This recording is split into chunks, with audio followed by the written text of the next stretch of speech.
who got onto the Zoom on time. I think we'll start. So I thank you, think we'll everyone. just give another Yeah. minute. Sorry for interrupting you Okay. because there are people still joining in. So just Okay. to Okay. let Okay. So everyone we'll to wait for four connect. in 1 minute. Okay. No. Hi, Robert. Good to see you. Hi, Vera.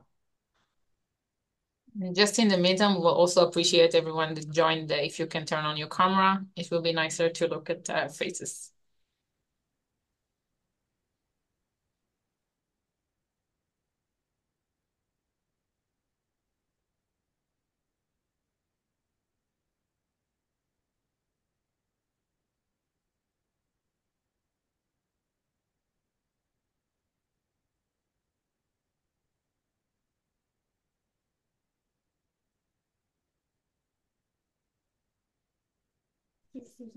Je me suis pas lavé les cheveux. Oh, dégueulasse. Je rigole, je les ai lavés hier. And please also put yourself on mute so that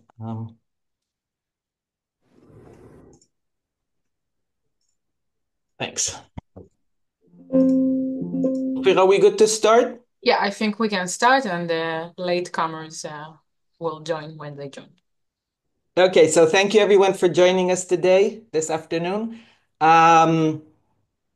Every year we initiate a campaign, a virtual event, or some other activity here at the Foreign Trade Administration for the International Women's Day, which will take place this coming Saturday, March 8th. So why is this day important? We face claims in this day and age that there is no need for a special day for women, as we enjoy equality and have the same opportunities as men to advance ourselves and move ahead. However, in spite of what might seem to be like this at first glance, unfortunately isn't really so. Yesterday, the Innovation Authority published its yearly report regarding women in high tech in Israel for International Women's Day. In spite of some improvement in the percentage of girls and women studying computers, mathematics, exact sciences, and other relevant subjects in schools and universities, the statistics regarding women's participation as managers and workers in the high tech sector in Israel leave a lot to be desired. Some of the findings that I'd like to mention is that women consist only 17% of senior management in private high-tech companies. Only 10% of startups CEOs in Israel are women. Women-led startups raised only 4% of all capital raised by startups in recent years. And in 40% of the active venture capitals in Israel, there is not a single female partner. I also looked up a figure that is relevant to what we are doing, and I found that in the Smart Money program in 2023, only about 13% of the companies applying for funds from this program were led by women. So these kinds of figures regarding women's participation in leading positions or lack thereof are relevant not only in the high-tech sectors. When we were planning for the event today, No. whoops, Ophir and I wanted to find a way to contribute, even in a small way, to help improve these figures a bit. For this, we focused on women's LinkedIn profiles. We all use the LinkedIn platform on a daily basis. And studies show that despite women making up over 43% of LinkedIn's global user base, there are considerable disparities in their network strength and profile visibility. The studies show that women on average tend to build smaller, less diverse networks and are less likely to have their profiles viewed compared to men. Additionally, women are often less likely to showcase leadership skills, which can contribute to lower profile visibility. These gaps affect women and men differently, and it's important to discuss strategies for overcoming them. And so we came up with the idea to have a special webinar focused on optimizing LinkedIn profiles and building our professional brand. And I want to stress that while this topic was chosen for International Women's Day, it is important for us to stress that it is open to everyone, women and men. Our speaker today, Ms. Liat Netanel, is a senior relationship manager at LinkedIn Sales Solutions. And she will provide actionable insights to help everyone better leverage LinkedIn as a professional platform. As you notice, we're recording the session for those who couldn't join us, and we apologize that we're having only one session. So we'll send the recording afterwards, and you'll be able to listen to it. If you want to listen again, those who are here with us and those who couldn't join us will have an opportunity to listen to it when they have time. So thank you, Liat, for joining us today, and we appreciate it very much, and the floor is yours.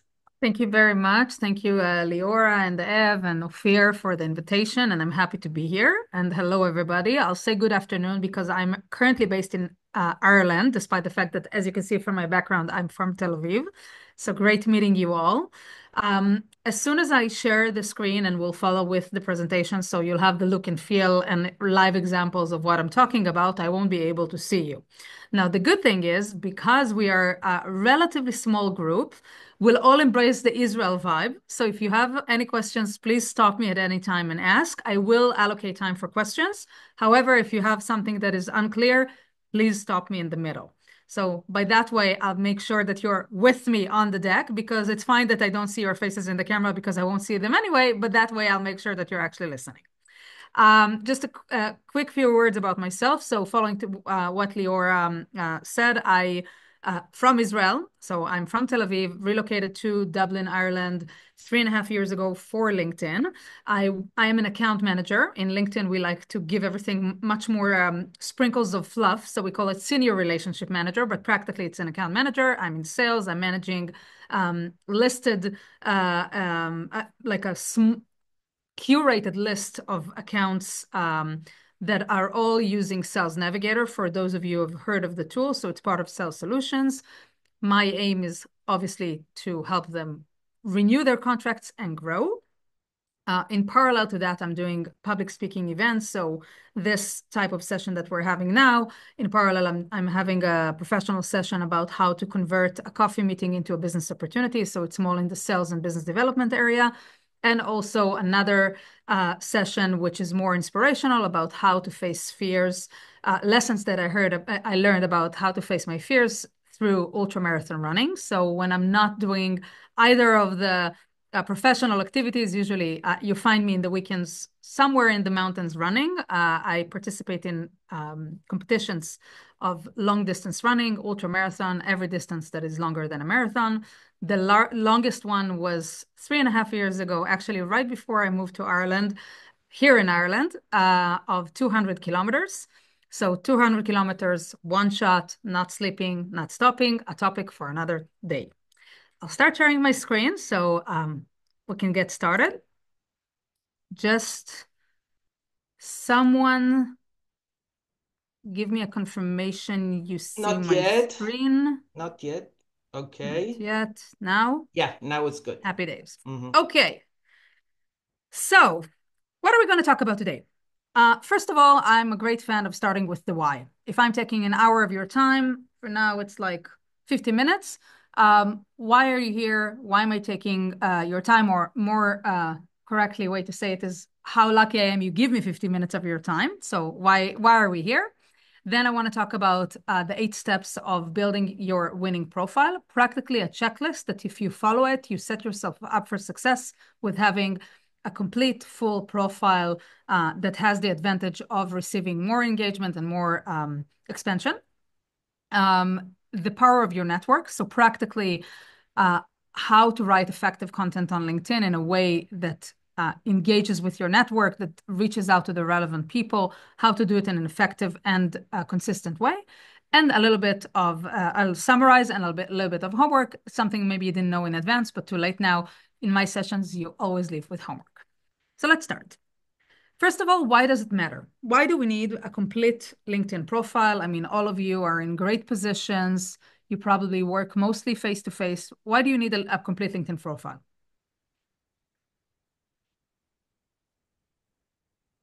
Because you don't meet everyone face to face. Okay, so why do you need a complete LinkedIn profile? So you want, yeah.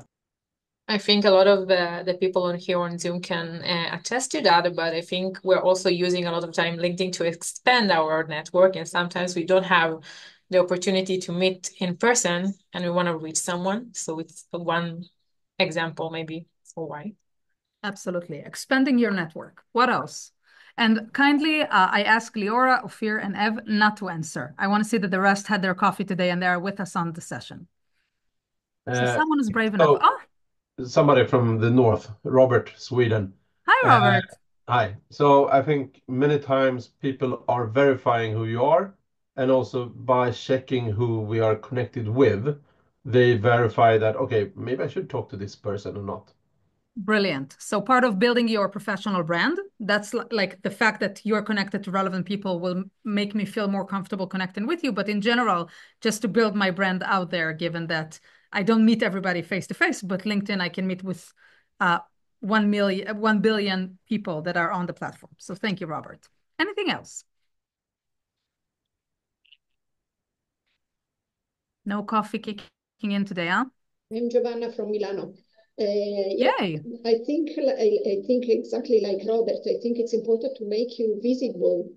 You need to make the other know what you're writing about, what are your connections, especially if you belong to interest groups. For example, I'm part of groups dealing with healthcare. And so I share more information and they see what I'm able also to share. Absolutely. Great shout out. So again, it's also an opportunity in parallel to building relationships and expanding the network. It's also an opportunity to gain more knowledge, to be part of groups, to understand what's going out there. Many times in the past, you wanted to learn something, you had to go and search books. Today, you can connect to the relevant people and follow the relevant groups and learn in LinkedIn, gain knowledge. So thank you very much. I'll share a few stats. When your LinkedIn is complete and full, you get 40 times more opportunities. So it can be job offers, not that you're working in the best place in the world, so that's not relevant for you. But if it's in sales, you get more leads, you get collaboration opportunities, partnership opportunities. I mean, in the end of the day, from what I understand about your role, you're representing Israel in a specific line, and this is an opportunity for you to connect with the relevant people and create opportunities. So once you have a complete profile, perfect. That's the way to do it. Another thing that you mentioned earlier, it's to build your professional brand. So in order for people to be willing to connect with me, I want to make sure that my brand is something that is worth being connected to. And when I have a complete profile, I sort of give the verification that I'm someone that people would like to connect with. And of course, expanding my network. So it's building my brand as a unit and also expanding my network to connect with the relevant people to build all those relationships with. Let's start talking. What should we do? Very straightforward list. First things first, and today I'll be speaking with two different hats. So I'll be speaking as Liat, the employee in LinkedIn, and I will also speak as Liat, a member of one of the 1 billion members on LinkedIn that is very active on LinkedIn. Okay, now I'm giving you an idea or a suggestion that I'm encouraging you with both of those hats. Okay, as a member, as a LinkedIn employee, keep yourself out there. What do I mean by that? When your profile is in a full visibility mode, you increase significantly the chances that people will connect with you. What do I mean by that? There are people who like to keep themselves in an incognito mode. The problem is that once you're in incognito mode, people don't know that you watch their profiles. They just don't know. So they can never reach you back. Now, I understand the aim of like sometimes wanting to do the research, you don't want to be seen. I think that given that we are in a professional network in comparison to social networks, I highly recommend keeping yourself in full visibility. What do I mean by that? As you can see here, these are 3 people that viewed my profile and they are in full visibility, so I could see they viewed my profile. Eddie Noodle is one of my partners. Monday is one of my customers. When he watched my profile, I knew that that was the right time to reach out to him. Nichelle we're not connected. As you can see, it's second degree. So we have mutual connections, but we were not connected. But once she viewed my profile, I was like, okay, that's interesting. I could view her profile back and reach out myself. And Beth, we're third connections, which means that we don't have any mutual connection. She viewed my profile, and then it gave me an opportunity to think of like, do I want to reach out? I don't want to reach out, but at least I knew who she was. When people are in incognito mode, there's nothing I can do. Okay, both of these people put themselves in a way that I cannot see who they are. What do they gain from it? Nothing. You want to be in a position that people know that you viewed their profile. So I highly recommend, first things first, before we even start working on our profile, put yourself out there in a way that people can see who you are. Now let's talk. The checklist is divided to 3 different buckets. Okay, it's just to keep it organized in your head. So the first part is the visual part. The second is content. And the third is a bit of extras. Okay, so just like in your mind, it will be easier for you to understand how to follow while I'll walk through this list. Let's start. First and foremost, very simple, it's your profile picture. Now, first of all, you want to have a profile picture, okay? Nobody specifically in days like today wants to connect with someone that they don't see. As humans, we want to interact with most senses possible. The visual sense is super important, especially when we talk about communicating through screens. Profile picture is essential. Now, profile picture in a professional network should be professional. I know that I'm speaking with a group of professionals, but I'm saying it anyway. Pictures with sunglasses, a hat on the beach, hugging someone, no. Okay, these pictures are okay for social networks. LinkedIn is a professional network. We want to keep it professional. What do I mean by that? These pictures are good pictures. You can see the faces of the people. The background is clean. It's like they're dressed properly. I'm just saying because I've seen things that are not LinkedIn profiles. Those pictures, on the other hand, are not suitable for LinkedIn. Okay, there's a famous quote in Hebrew that children are joy. Great. They should not be your profile picture. Okay, someone with sunglasses and a hat, if I'll see this woman tomorrow in a conference, I'll never know who she is because she's too covered. And someone looking at like a mountain or whatever it is, a wall, what is this? Okay, this is too artistic.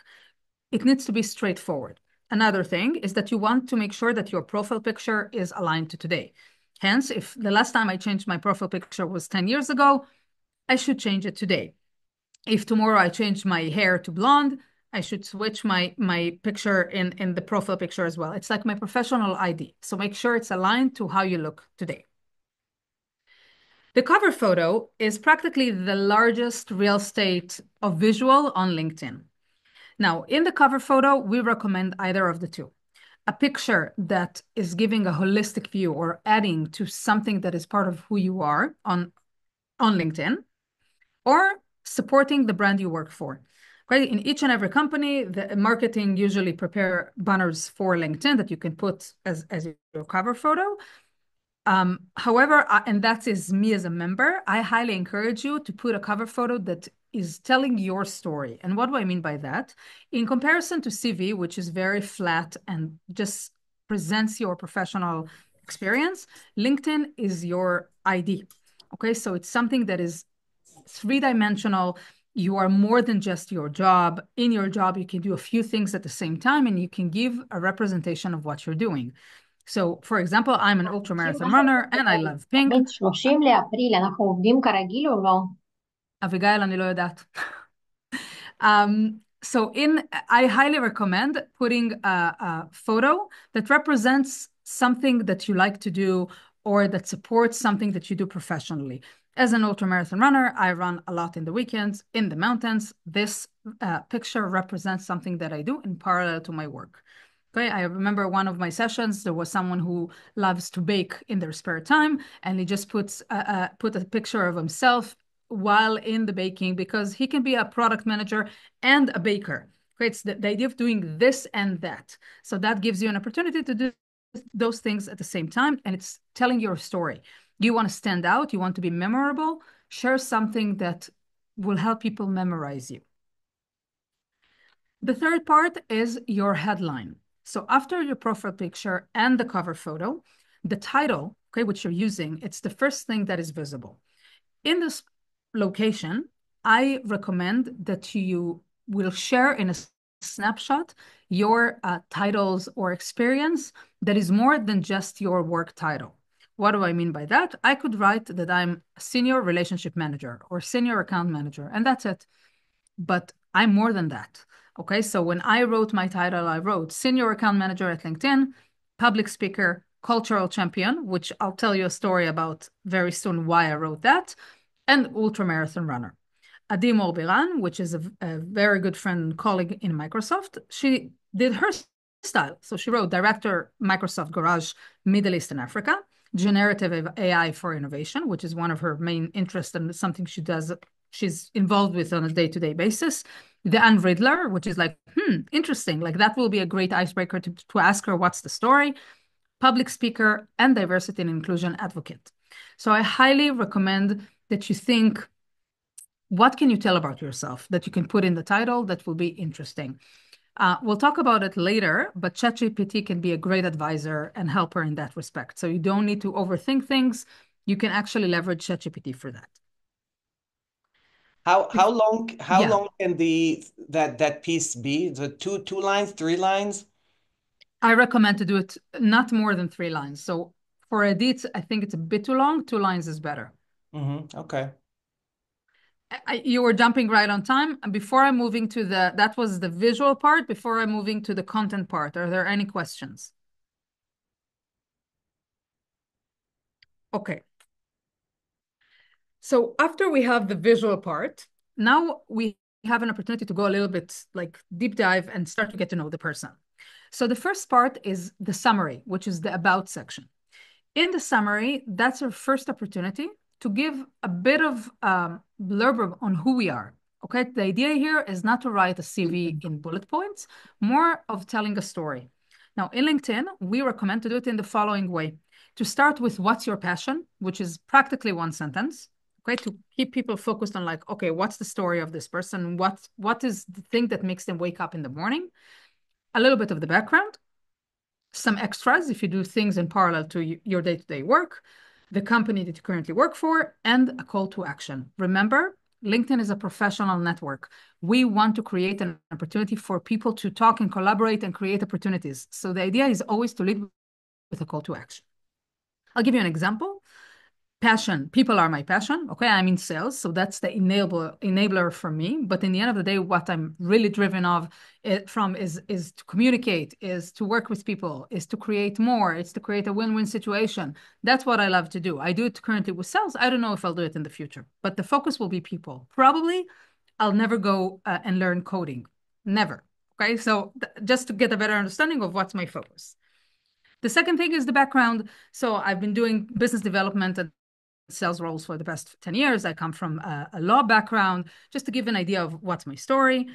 The extras I do, so I told you in the beginning, I'm in parallel, I'm a public speaker. So I gave a glimpse of what are the sessions that I'm talking about, where do I work now, and a call to action. Needless to say, never share your phone number, always an email. You don't want to get weird WhatsApp messages in weird hours. So just an email.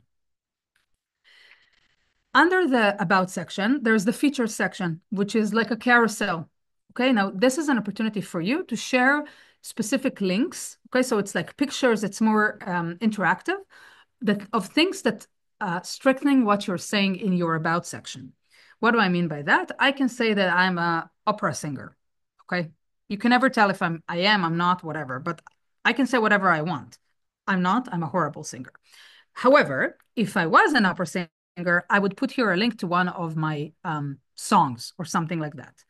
Given that I'm saying I'm a public speaker, I want to give people who want to check whether or not I'm a good public speaker an opportunity to check it. So I put a link to a session I delivered. I'm saying that I'm a business development and sales professional. I'm putting links to blogs I wrote. So you want to be in a position that whatever you say you're doing, you have some kind of proof to show that. Now, many times I get the question of like, yeah, but I don't have all those things now. It's fine. You'll have it with time. You can share links to articles or activities you were involved in. You can share. So it's just to put in your mind, because it's an everlasting journey, your LinkedIn profile, be minded just to add those things on the go. You're not supposed to have everything on day one. Okay, but just keep it in mind so you keep your LinkedIn profile updated all the time. When we talk about the experience, so in comparison to the about section, which was more of a story, in the experience part, the idea is to write in bullet points your experience. What do I mean by bullet points? I mean, keep it very short and simple. Okay, remember that people don't like to engage with things they don't understand. And not everyone will ask you what does it actually mean. So you want to be in a position that if someone reads what you're doing, it's simple to understand. It doesn't make it less important or less compelling. It just makes it more understandable for people. And here as well, you can share specific examples of your experience. So if I'm saying that I'm talking about sales and things that I've done and whatever, I share links to articles I wrote, to presentations I delivered. So it's strengthening whatever I'm talking about. Now, do you remember that in the title, I told you that I put cultural champion, and I said I'll come back to it later. So here I'm sharing that in Dublin, currently in the place I am, I'm the chief of staff of Habibi ERG. ERG is an employee resource group, which is an internal community for LinkedIn employees.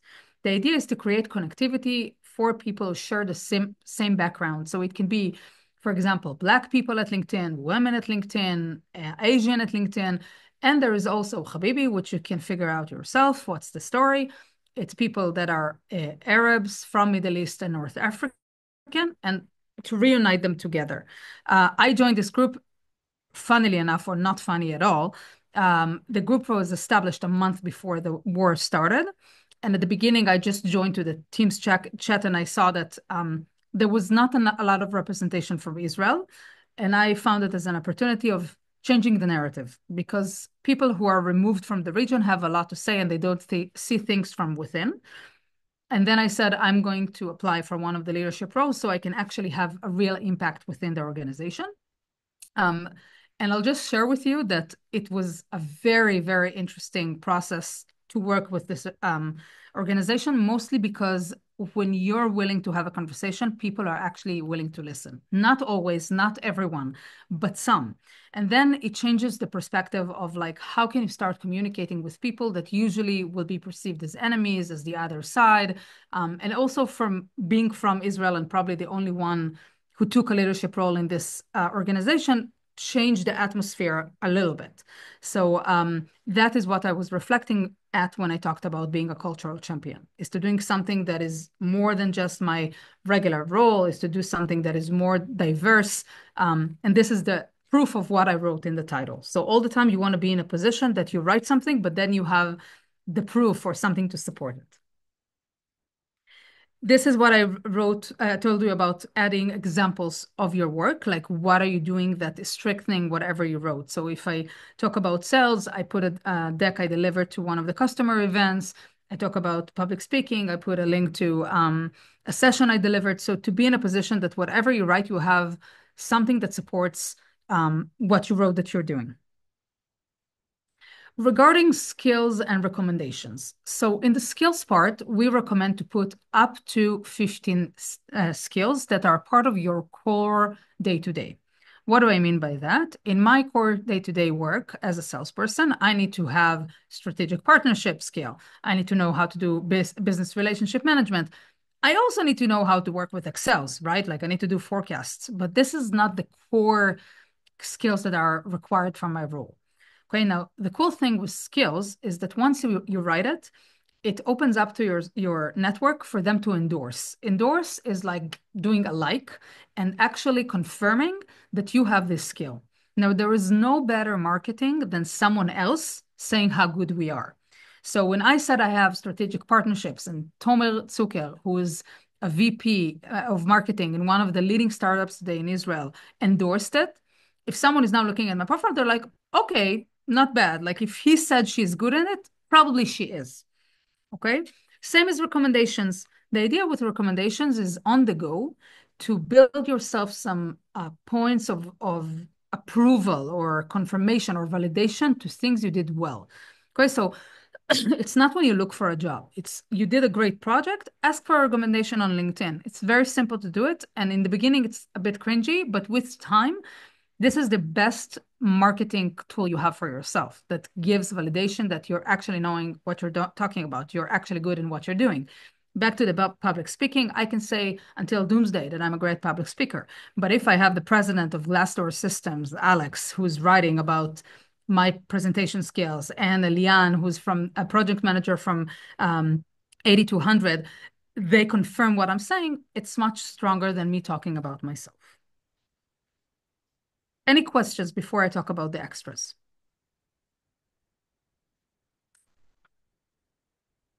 I feel like I need to do a sense check to make sure everybody is still awake and alive. Yeah, we're here. You're here. Okay, thank you. That's a good validation. Yeah. Okay, a little bit about the extras.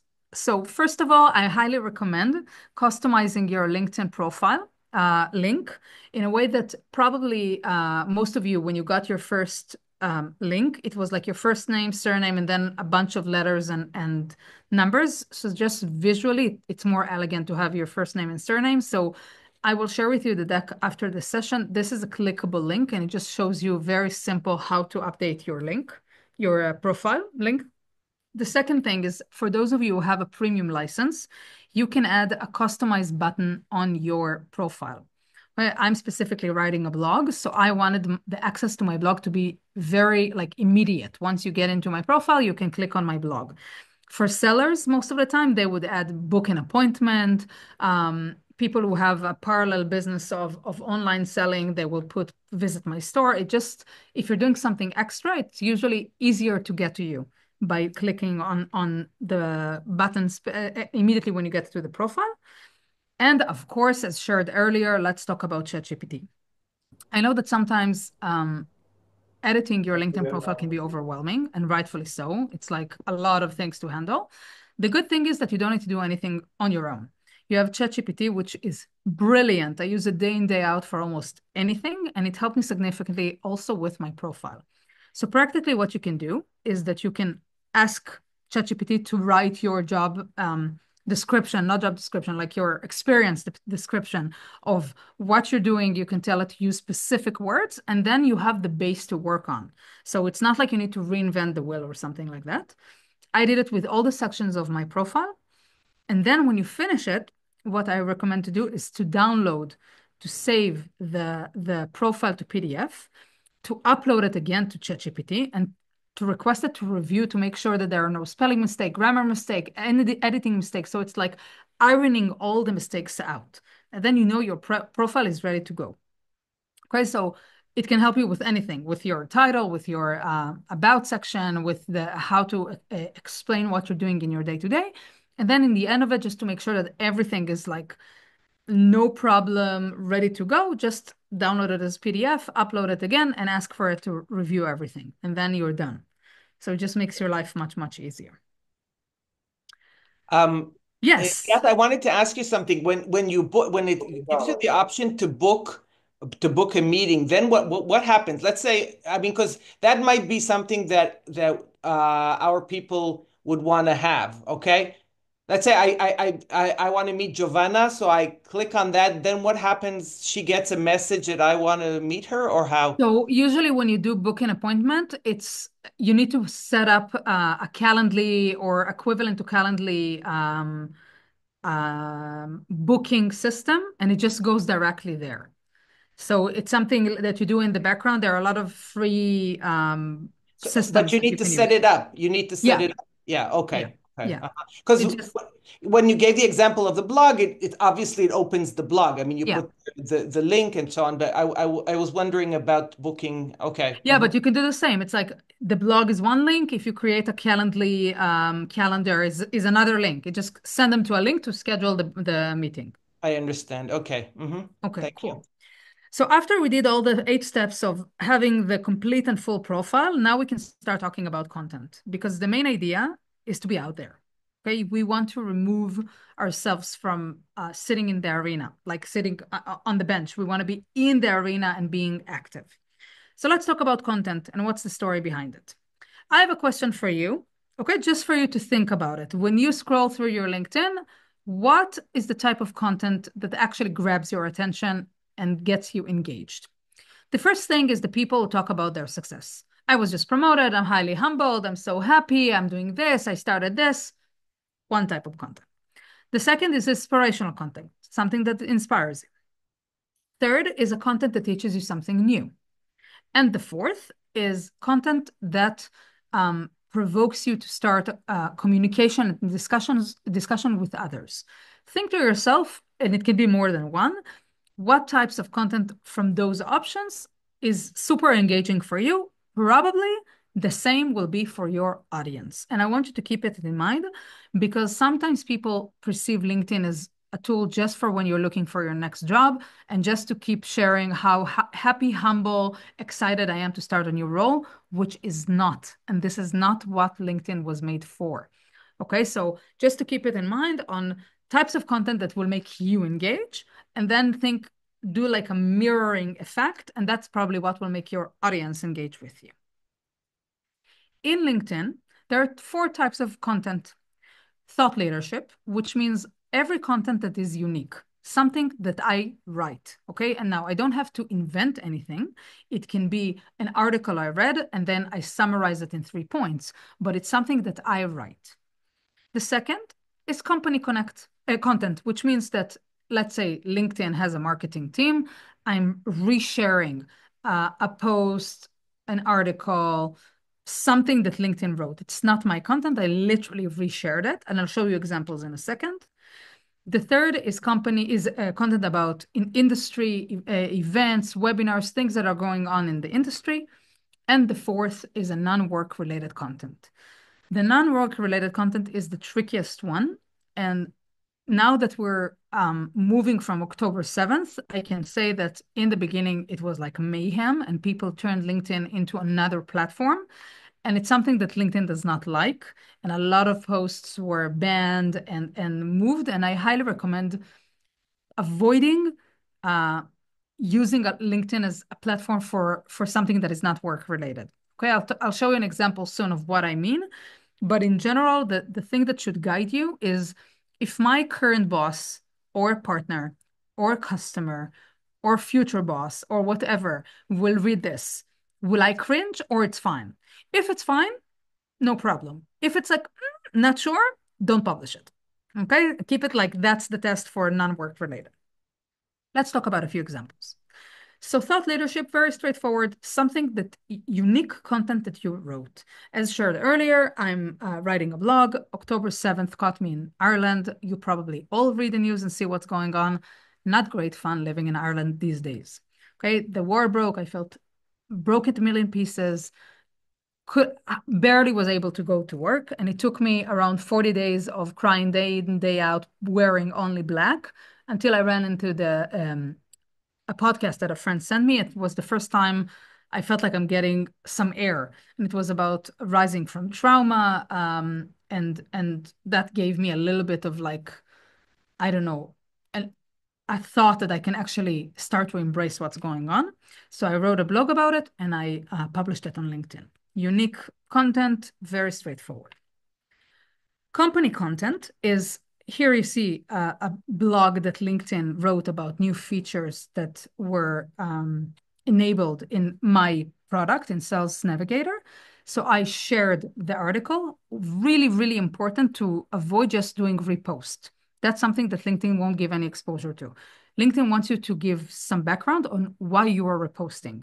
So always give a few words on like, why are you sharing with your audience this specific article, link, post, whatever? Super, super important. So I shared a few words on like, what's the story, new features, AI features, great. Go read the article.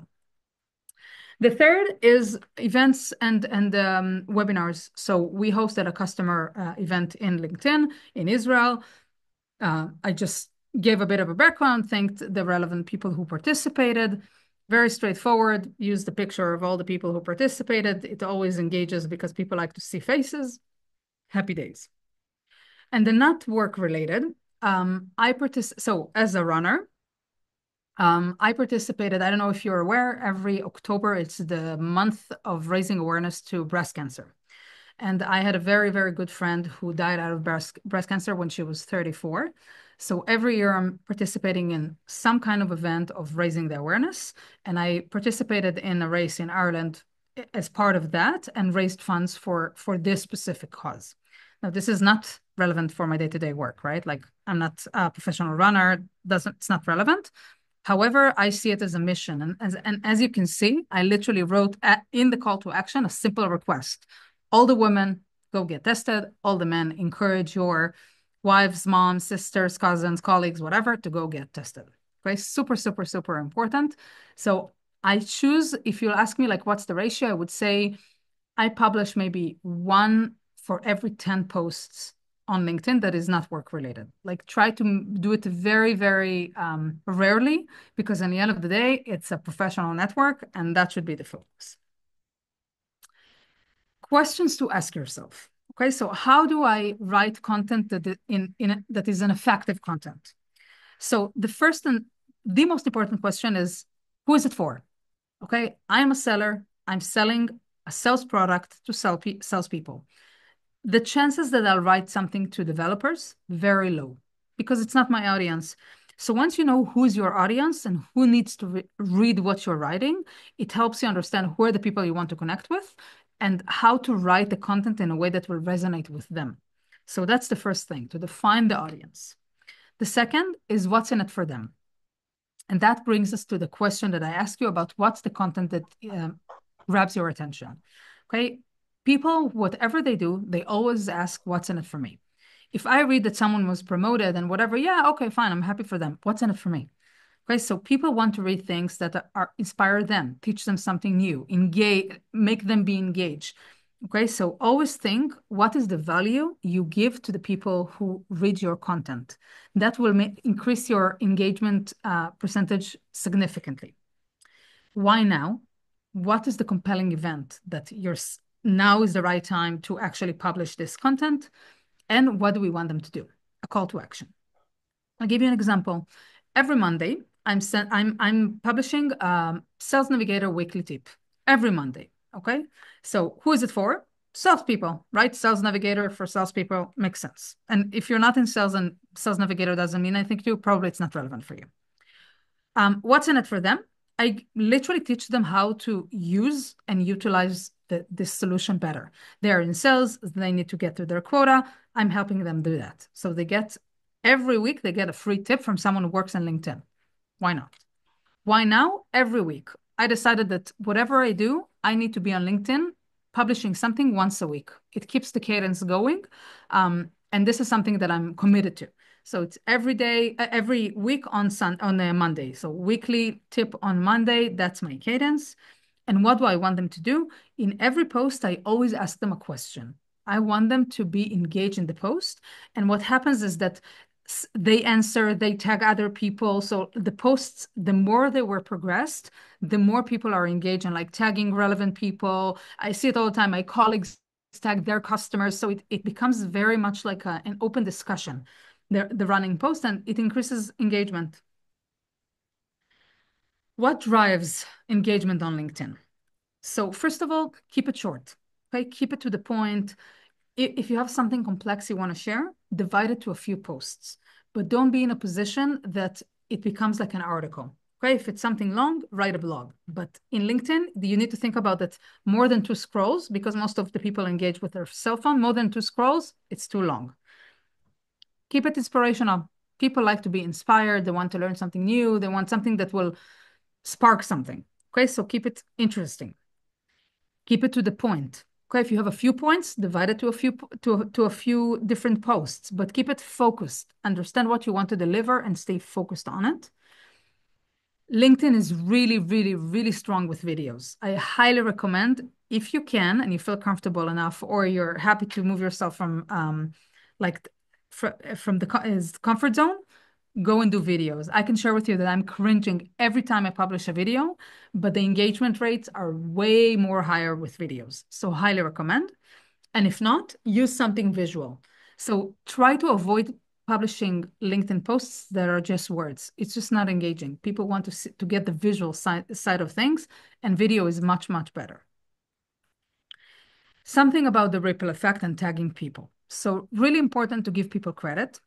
And once you tag them and they reply to your post, their network is being exposed to the post. So for me, if Uri, who is super senior in sales, I tagged them on the post just to say thank you, and he replied, then all his network was exposed to my post, and it gave me an opportunity to connect with more people, like, it just creates the ripple effect of connecting with more people and expanding our network. How can you track your activities? So the likes, very straightforward, right? Impressions is how many eyeballs, so how many people saw the post, and you can literally go very granular with analytics. So I want my post to get out of Tel Aviv in Israel. Okay, so I always look at my location, like what are the locations that saw my post, but you can also see job titles, specific companies. Oh, sorry. And just sorry, and company sizes. So if you're targeting specific job titles, if you're targeting specific company sizes, that's where you can see who are the people who saw your post, what's their story. It won't be as granular as telling you who are all the people who saw the post, but at least it will give you a sense check of like, okay, am I getting to the relevant people? A little bit tips and tricks to remember. So what LinkedIn likes the best is your unique voice. That's your superpower. That's what LinkedIn loves. So whenever you can create the content, it's much better than resharing someone else's. Hashtag and mentions. So mentioning people, tagging people, I would always say to do it, but do it conservatively. What do I mean by that? Sometimes people tag all the people who participated in the event and it's 50 people. Not ideal. Okay, LinkedIn does not like that. You want to tag everyone, do it in the first comment, but not on the post itself. And hashtags, the number that I found that is the ideal number is 7, not more than 7 hashtags on the post. It's just something with how the visual works and how the AI in the background, better to do not more than 7. Picture and video, I think I said it enough. Video, video, video. The more you can do video, the better. Time of day. So I'm being asked many times, when is the right time? When is the right day? What's the story? It changes. Okay, Israel, we work Sunday to Thursday. Europe and the rest of the world, we work Monday to Friday. People travel. Their audience is all over the place. I say that time and day, and since I posted in all days, all hours of the day and all days, good content always get it's always get the most engagement. It doesn't matter when you published it. So I wouldn't follow on that. However, I would be very committed to my cadence. So it's not about when you publish, what time, whatever. It's more of it won't make a lot of impact if you post 3 posts day after day and then you disappear for 2 months. Think of cadence that you're willing to commit to and see how you can be very much like, okay, I'm not moving from this cadence every week, every 2 weeks, every 10 days, whatever, but be very committed and continue the cadence. That's what makes an impact. I'm giving you homework and then I'm pausing for questions and I'll stop sharing because I want to see your faces. So you'll get the deck so you can customize your profile and work accordingly. Reflect your voice. The more authentic you are, the better. Okay, in the end of the day, people like to engage with authentic content, and you're in the ideal and dream job to share things that are super relevant to your audience. And of course, engage. It's not about scrolling, and just reading. The more you're engaged, you need to remember LinkedIn wants you to stay on the platform and don't go anywhere. So the more you're commenting on other people's content, the more things you publish, the more you are on the platform, immediately it creates like the positive circle of you get more people see your content, you get more people to connect with you. It's like it moves the circle forward.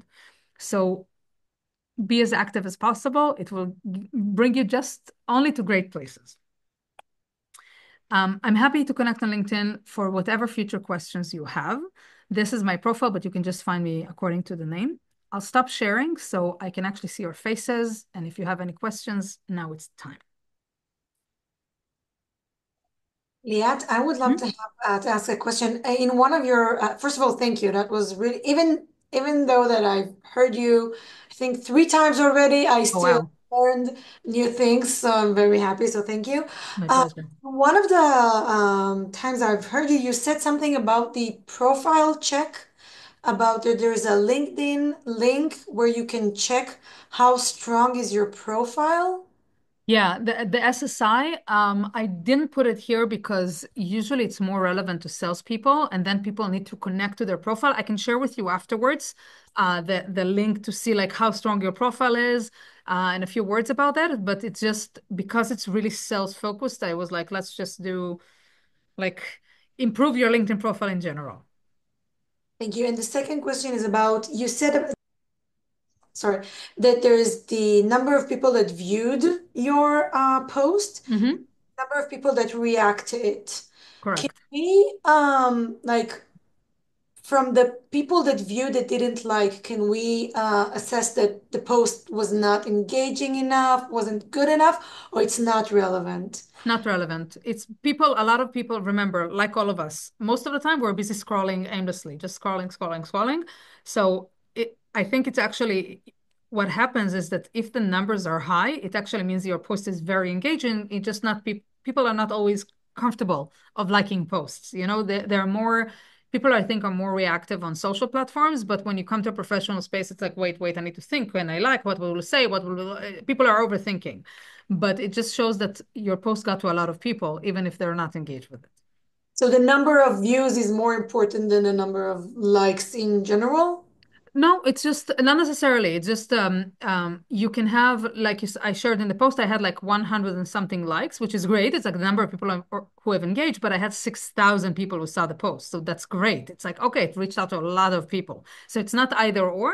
Usually, when you have more likes, more people are exposed. So you want to be in a position that the post will create sense of need for engagement, something with a call to action.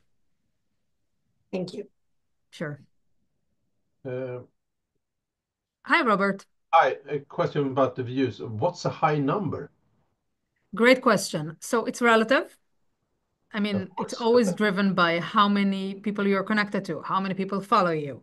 Um, I had posts of like 50,000 views and I had posts of 1,000 views. I know that there are people who have like million. So it depends. It depends. I think that the idea is to be with how progressed you are. Like it's a journey. Like if today you have 2,000 connections and your views are like 500, start posting regularly and let's see in 3 months what's going on. So I think that's more of like you More than, versus you. okay. No, I see it varies from 600 up to 9,000 and so on. It goes bouncing back, forth and back. Yeah. So what's the high number and so on, and where should I be happy in this sense? In this sense. You should be happy when you got more impressions than the last post. So always being like aiming for progression. Well, then I have another question, more technical. In the beginning of the LinkedIn history, you Yeah. had something that you could tag your contacts. Uh, Interesting. I don't know. yes, Never and heard about it. that took a couple of years back. You took it away, and because probably like if you have 5,000 contacts in LinkedIn, and you save them, you meet them at different conferences, but you want to tag them for certain things that when you're then searching in your own contacts, who is in investment in mobile, for instance, I want to get them up. Now I can't do that with my contacts. Now it's just a big sea of contacts. Yeah. How do you sort that out? I think I don't know. I joined the company when this feature was not available anymore. I presume it's to avoid spamming. Like I know that in Facebook, and that's just a personal thing. If I get the everyone or followers tagged on posts that I'm like, what is this? I immediately like unfollow this person. So I think, and that's me speaking as a member, I think it's the same vibe of like, don't do like automation, put everyone to get like, no. LinkedIn is more like if you tag someone, it has to be that person, not in a group or something.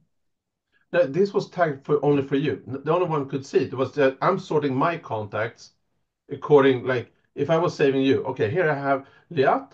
She's in sales, she's in social media. That was for me. And then I was looking up for myself who are in social media among my contacts to be able to reach out with certain things.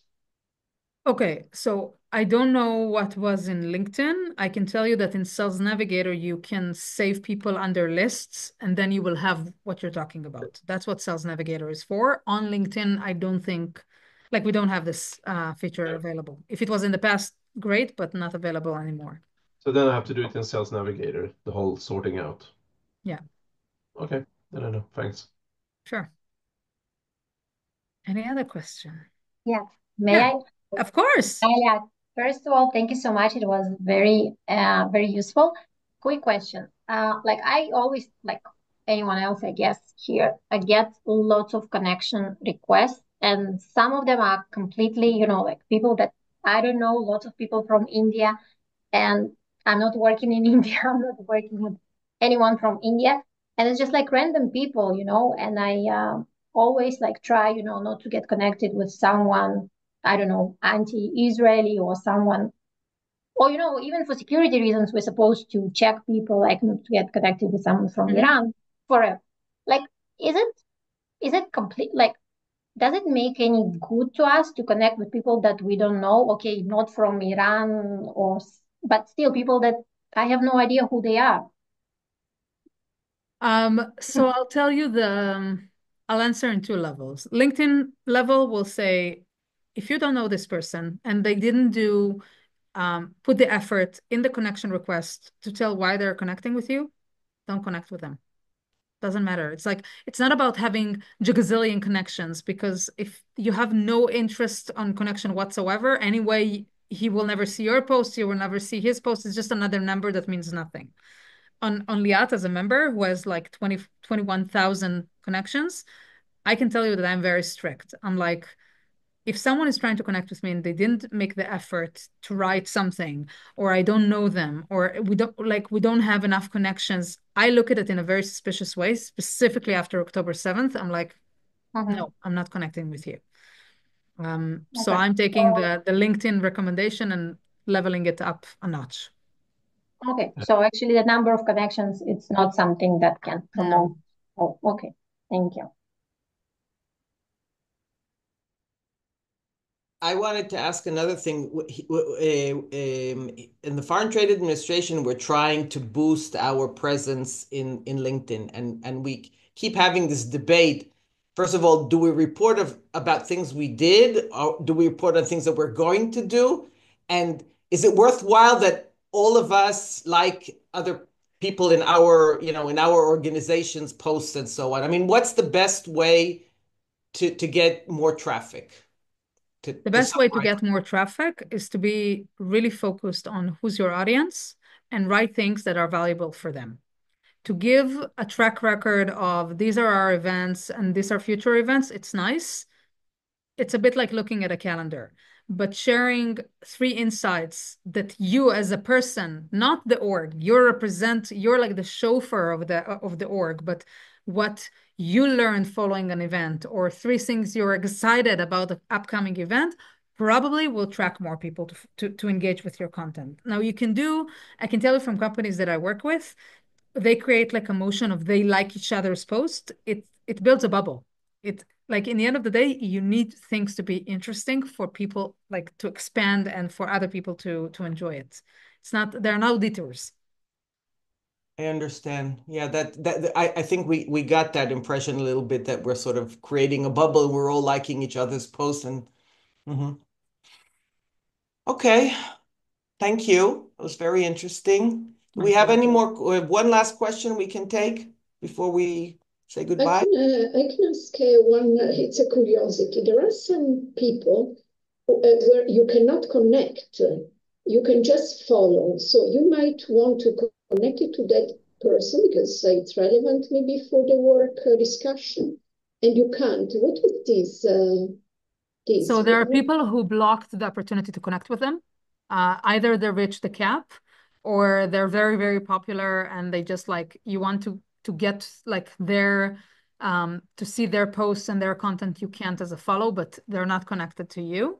I think, again, it depends on the person. Sometimes if you have LinkedIn Premium, you have the opportunity to connect with them. So it's only for the free level LinkedIn that some people block their connection option and it's only follow. And when you get premium, there's an opportunity to connect with them. And sometimes even if you have a premium, they just don't want to be connected with anybody and they block it. Understand. Okay, thank you.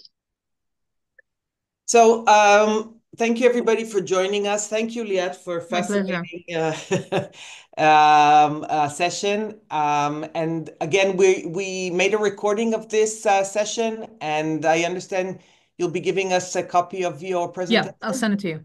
Okay, so we'll send it on. I'd like to thank all of you who joined today, to wish you all a happy International Women's Day.